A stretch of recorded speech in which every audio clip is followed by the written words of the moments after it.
അസ്സലാമു അലൈക്കും വറഹ്മത്തുള്ളാഹി. അൽഹംദുലില്ലാഹി റബ്ബിൽ ആലമീൻ വസ്സലാത്തു വസ്സലാമു അലാ അഷ്റഫിൽ മുർസലീൻ വഅലാ ആലിഹി വസഹ്ബിഹി വസല്ലം. അബീ ഹുറൈറ റളിയല്ലാഹു അൻഹു സഹാബാക്കളോട് പറയുകയാണ്, നബി സല്ലല്ലാഹു അലൈഹി വസല്ലമ തങ്ങളുടെ അടുക്കൽ അനന്തരാവകാശത്തിൻ്റെ സ്വത്തുകൾ വീതം വെക്കുന്നു. അപ്പോൾ സഹാബാക്കൾ നബി സല്ലല്ലാഹു അലൈഹി വസല്ലമ തങ്ങളുടെ അടുക്കലേക്ക് പോവുകയുണ്ടായി. അപ്പോൾ സഹാബാക്കൾ പറയുകയുണ്ടായി, അവിടെ അനന്തരാവകാശങ്ങൾ സ്വത്തുക്കൾ പങ്കുവെക്കുന്നതൊന്നും ഞങ്ങൾ കണ്ടില്ലയോ എന്ന് ചോദിച്ചു. അബീ ഹുറൈറ റളിയല്ലാഹു അൻഹുവിനോട് വന്ന് പറഞ്ഞപ്പോൾ അബീ ഹുറൈറ റളിയല്ലാഹു അൻഹു പറഞ്ഞത്,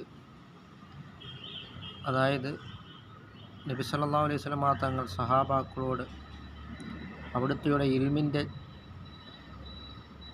ചർച്ചകൾ നടത്തുകയാണ്, ഇൽമിനെപ്പറ്റി സംസാരിക്കുകയാണ്. ഇതാണ് നബി സല്ലല്ലാഹു അലൈഹി വസല്ലമ തങ്ങളുടെ അനന്തര സ്വത്തിൻ്റെ അവകാശങ്ങൾ പങ്കുവെക്കുന്നത് എന്നാണ് അബീ ഹുറൈറ റളിയല്ലാഹു അൻഹു പറഞ്ഞിട്ടുള്ളത്. സയ്യിദുനാ റസൂൽ കരീം സല്ലല്ലാഹു അലൈഹി വസല്ലമ തങ്ങൾ പറയുകയുണ്ടായി, കുൻ ആലിമൻ ഔ മുതഅല്ലിമൻ ഔ മുസ്തമിഅൻ ഔ മുഹിബ്ബൻ ഫലാ തക്കുൻ ഖാമിസ. നീ ആലിമായിക്കോ, നീ ഒരു പണ്ഡിതനായിക്കോ, അല്ലെങ്കിൽ നീ ഒരു മുതഅല്ലിമായിക്കോ, അല്ലെങ്കിൽ ആ വിജ്ഞാനത്തെ, ആ ഇൽമിനെ കേൾക്കുന്നവനായിരിക്കോ, ആ ഇൽമിനെ സ്നേഹിക്കുന്നവനായിരിക്കോ.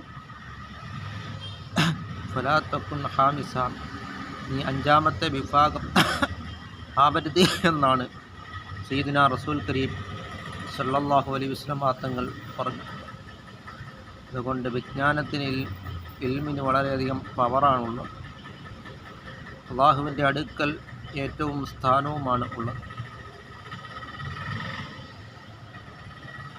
അന മദീനത്തുൽ ഇൽമി വഅലിയുൻ ബാബുഹ, ഞാൻ ഇൽമിൻ്റെ പട്ടണമാണ് എങ്കിൽ അലി റളിയല്ലാഹു തആല അൻഹു ആ വിജ്ഞാനത്തിൻ്റെ ഗേറ്റാണ് എന്നാണ് സയ്യിദുനാ റസൂൽ കരീം സല്ലല്ലാഹു അലൈഹി വസല്ലമ തങ്ങൾ പറഞ്ഞിട്ടുള്ളത്.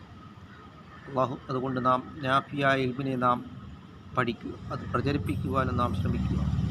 അല്ലാഹു തആല നമുക്ക് നാഫിയായ ഇൽമിനെ അല്ലാഹു തആല പ്രദാനം ചെയ്യുമാറാകട്ടെ.